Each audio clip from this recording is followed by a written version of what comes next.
কিন্তু টাকাটা তোরা কিভাবে পাচ্ছিস? সেটা জেনে তোর কি লাভ? আমরা চুরি করি আর ডাকাতি করি, তোর তো টাকাটা পেলেই হলো। ফালতু ডেকে আনবি না, যদি অন্যায় করে টাকাটা নিয়ে আসিস তাহলে আমার দরকার নেই। অন্যায়ের টাকায় আমার পা সারালে আমি সারা জীবন অপরাধী হয়ে থাকবো। মনে হচ্ছে কেউ তোর ব্রেন ওয়াশ করেছে, তাই না? কাবুল, তুই টাকাগুলো দিয়ে দে। তোর কাছে রাখা ঠিক নয়। যখন 6 লক্ষ হবে তখন তোর কাছে আসবো। দিয়ে দে। ওই সুটকেসে আছে না, তাই তো? তোরা টাকাগুলো নিয়ে যাচ্ছিস? অর্জুন ইশারা করতেই অবনীবাবু দ্রুত পর্দা সরালেন। সুটকেস থেকে বড় বড় খাম বের করছে সন্দীপ, তার পাশে একটি ছেলে। সন্দীপ যেন ভূত দেখল, ওর হাত থেকে খামগুলো পড়ে গেল। আশা করি তুমি সুবোধ বালকের মতো থানায় যাবে। সন্দীপ ঘুরে দাঁড়ালো কাবুলের দিকে, তারপর হিংস্র বাঘের মতো ঝাঁপিয়ে পড়তে গেল ওর ওপর। কাবুল! অর্জুন দ্রুত এগিয়ে গিয়ে তাকে আটকে দিতেই সে চিৎকার করে উঠল। তুই তাহলে বেইমানি করলি কাবুল? হ্যাঁ, তুই যাতে হাঁটতে পারিস তাই এত টাকা এনে দিয়েছি, আর তুই পুলিশকে লুকিয়ে রেখে আমাদেরকে ডেকে আনলি। বেইমান, বিশ্বাসঘাতক!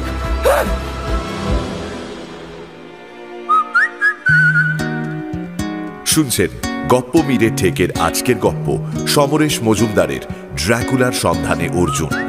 এখনো যদি ঠেকে সাবস্ক্রাইব না করে থাকেন তাহলে কিন্তু ঠকবেন। Subscribe to my official channel and do not forget to click on the bell icon for notifications. তাহলে বাকিটা শোনা যাক।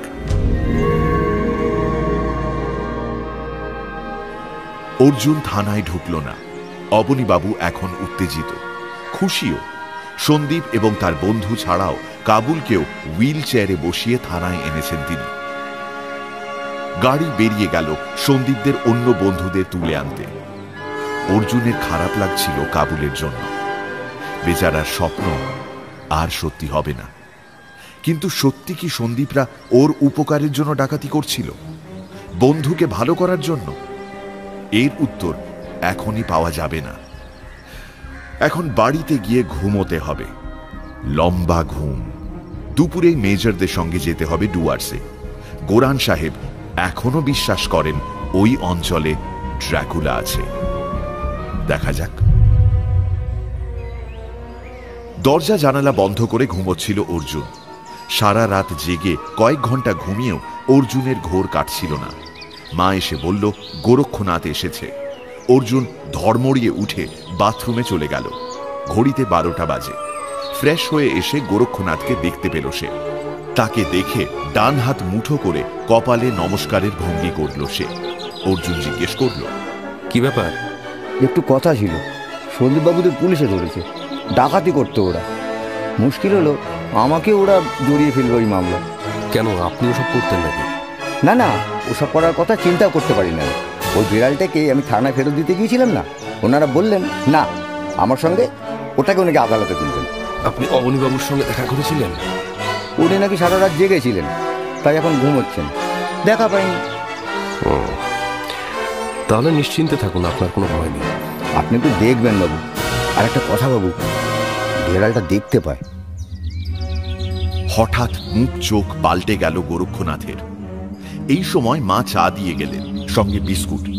মা চলে গেলে অর্জুন জিজ্ঞেস করল, দেখতে পায় মানে? তেনাদের কাল রাত্রে আমি প্রমাণ পেয়েছি, খাঁচার মধ্যে যেন লড়াই করছিল বিড়ালটা একা একা। হঠাৎ মাথায় একটা বুদ্ধি খেলে গেল অর্জুনের। জিজ্ঞেস করল, এখানে আপনার কাজকর্ম এখন কিরকম? খুব চাপ? চাপ কোথায় বাবু, আগের দিন কি আর আছে? বেঁচে থাকার এত সমস্যা যে মানুষের সময় কোথায় তেনাদের নিয়ে ভাবার। দিন 15 পরে রায়কাতপাড়া একটা যজ্ঞ করতে হবে। কেন বাবু? চলুন তাহলে। ওরা বাড়ি থেকে বেরোতেই হাবুকে দেখতে পেল, হন্তদন্ত হয়ে আসছে। হাবু ইশারায় যা বোঝালো তাতে অর্জুন বুঝল মেজর এবং গোরান সাহেব অমল সোমের বাড়িতে চলে এসেছেন এবং তাকে খবর পাঠিয়েছেন। ওদের আগে আগে হাবু যাচ্ছিল। গোরক্ষনাথের মুখ দেখে মনে হচ্ছিল তাকে জোর করে নিয়ে যাওয়া হচ্ছে। নেহাত পুলিশের ঝামেলায় সে পড়েছে, নইলে সে কখনোই অর্জুনের সঙ্গে দেখা করতে আসতো না। অমল সোমের বাড়ির বারান্দায় দাঁড়িয়ে চিৎকার করছিলেন মেজর। ব্যাটা ইঁদুর, ধর্মের গাধা! তাঁর লক্ষ্য যার দিকে, সেটি যে একটা কাক, তা বুঝে হেসে ফেলল অর্জুন। কাছে গিয়ে বলল, আপনি একটা কাককে ওভাবে ধমকাচ্ছেন?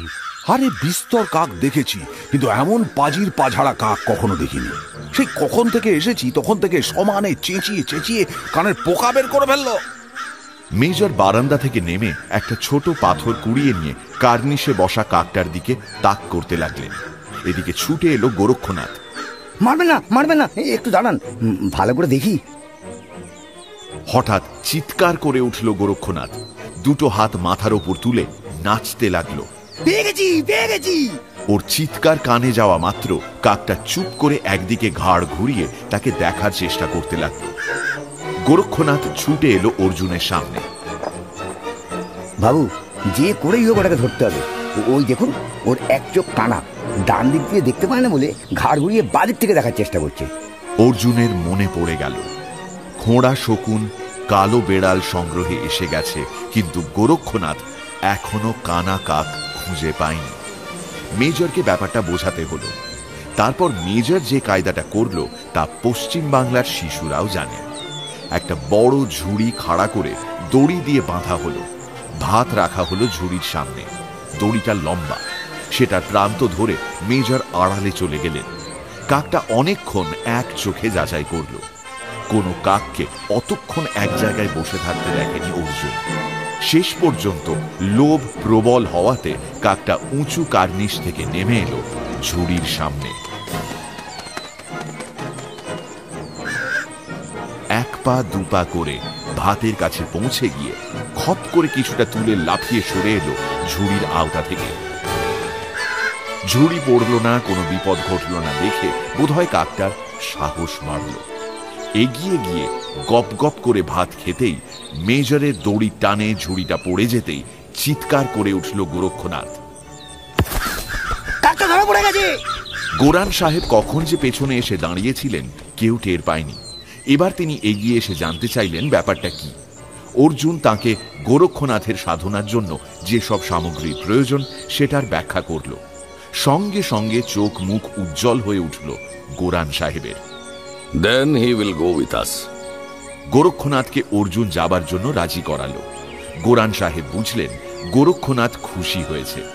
উনি সঙ্গে সঙ্গে পকেট থেকে দুটো 100 টাকার নোট বের করে গোরক্ষনাথের হাতে গুঁজে দিলেন। এবার অর্জুন এগিয়ে এলো ঝুড়িটার দিকে।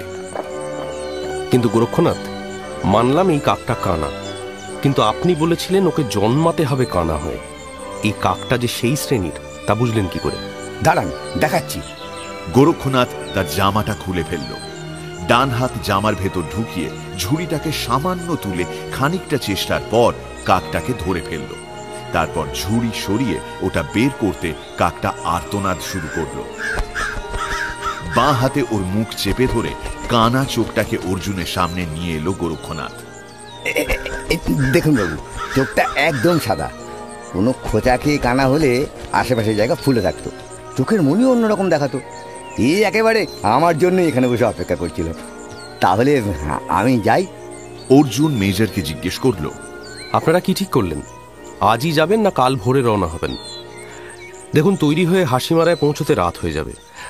বরং শহরে থেকে আর একটু প্রস্তুতি নিয়ে গেলে ভালো হয়। সেই সিদ্ধান্ত হল। গোরক্ষনাথ তার সাধনার সামগ্রী নিয়ে সকাল 7টার সময় জলপাইগুড়ির রাজবাড়ির সামনে দাঁড়িয়ে থাকবে। গোরক্ষনাথ চলে গেলে অর্জুন মালপত্রগুলো ভালো করে দেখল। মেজর এখান থেকেই চাল ডাল নুন কিনে নিয়ে যেতে চান। যদি জঙ্গলের গভীরে থাকতে হয় টেন্ট পেতে তখন দরকার হবে।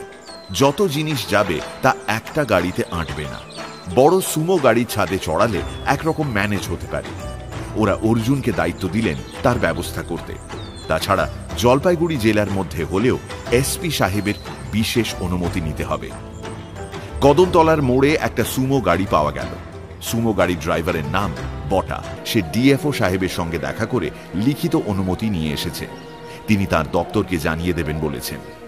মেজর এবং গোরান সাহেবকে তুলে সে চলে এলো সুমো নিয়ে অমল সোমের বাড়িতে।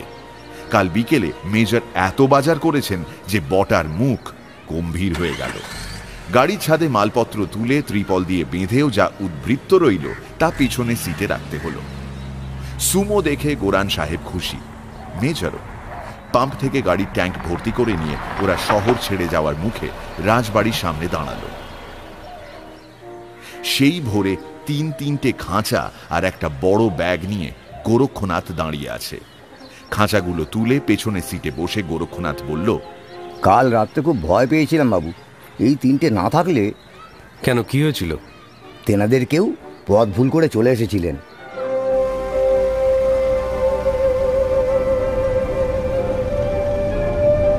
তিস্তা ব্রিজ ছাড়িয়ে সুমো ডুয়ার্সে ঢুকল।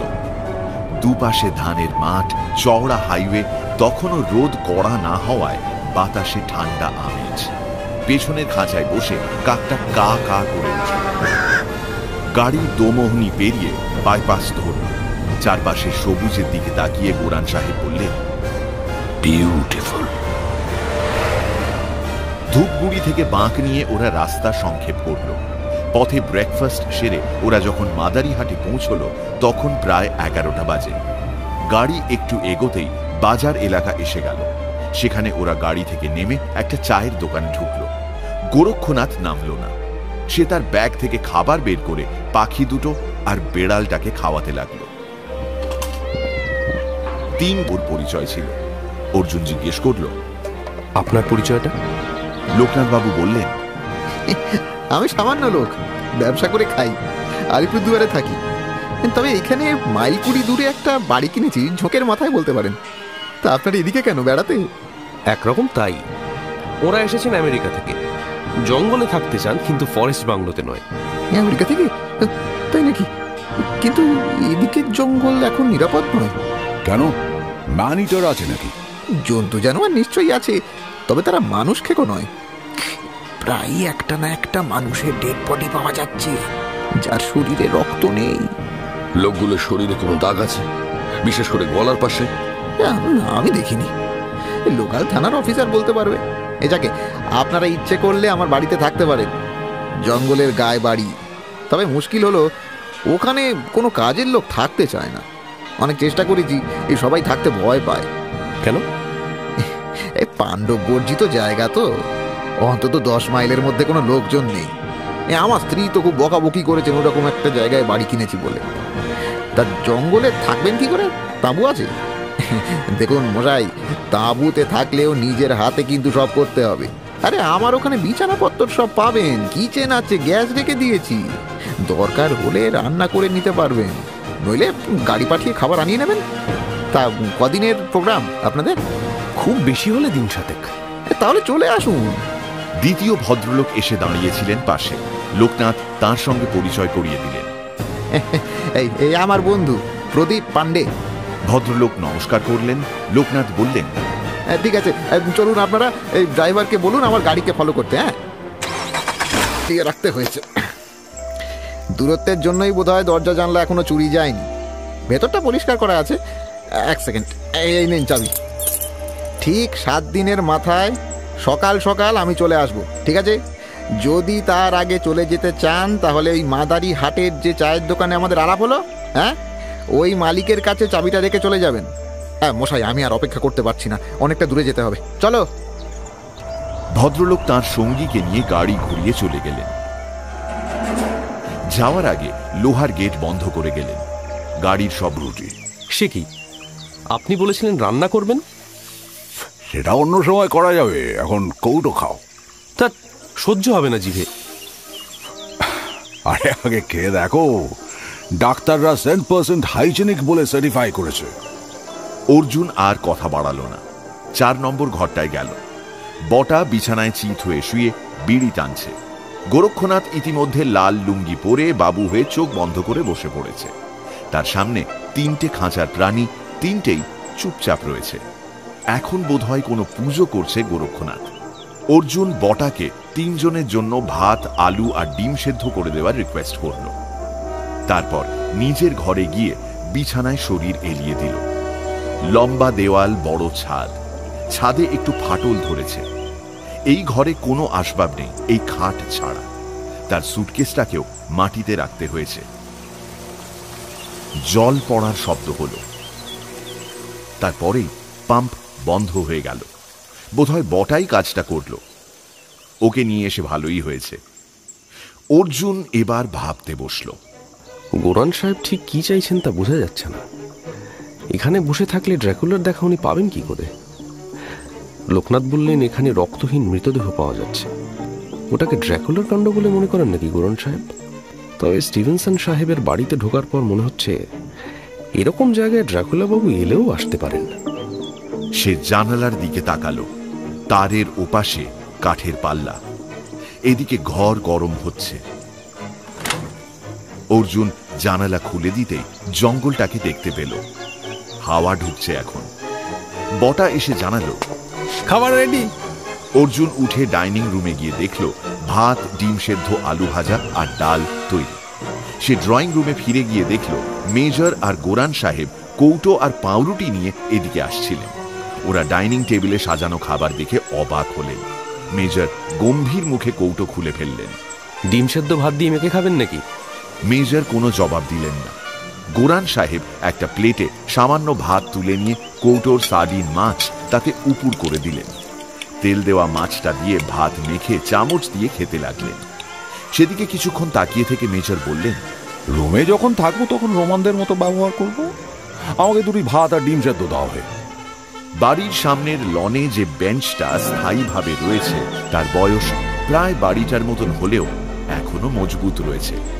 অর্জুন সেখানে বসেছিল। এখন বিকেল, রোদ রয়েছে বাড়ির পেছনে।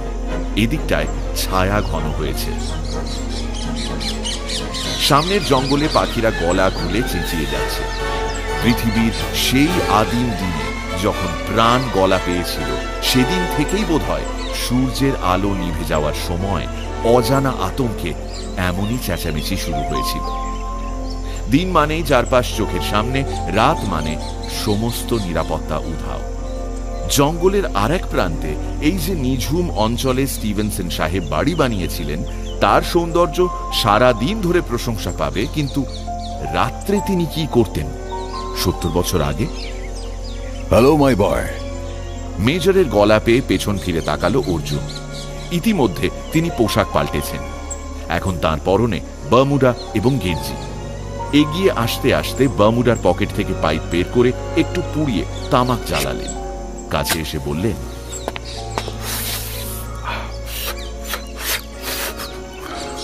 ফ্যান্টাস্টিক। কি জায়গা, হ্যাঁ? আচ্ছা, পাখিগুলো চেঁচাচ্ছে কেন? সন্ধে হয়ে আসছে তাই। আপনি কি তরল থেকে ধোঁয়ায় চলে গেলেন? না না না, আজ একাদশী। দিনের বেলা আমি ড্রিঙ্ক করি না, শুকনো থাকি। আহা, এরকম জায়গায় সারাটা জীবন চুপচাপ কাটিয়ে দেওয়া যায়, তাই না? না, আমি পারতাম না। কথা বলার লোক নেই, খাবার ফুরিয়ে গেলে এনে দেওয়ার লোক নেই, পাগল হয়ে যেতাম। কিন্তু আপনার সাহেব বন্ধু তো কোনো কথাই বলছেন না। তার ড্রাকুলা কোন অঞ্চলে থাকে, কিভাবে সেখানে গিয়ে আলাপ করে আসা যাবে, সেটা না জানলে অস্বস্তি হচ্ছে। মেজরের দাড়ি গোঁফের জঙ্গল থেকে ধোঁয়া বের হলো।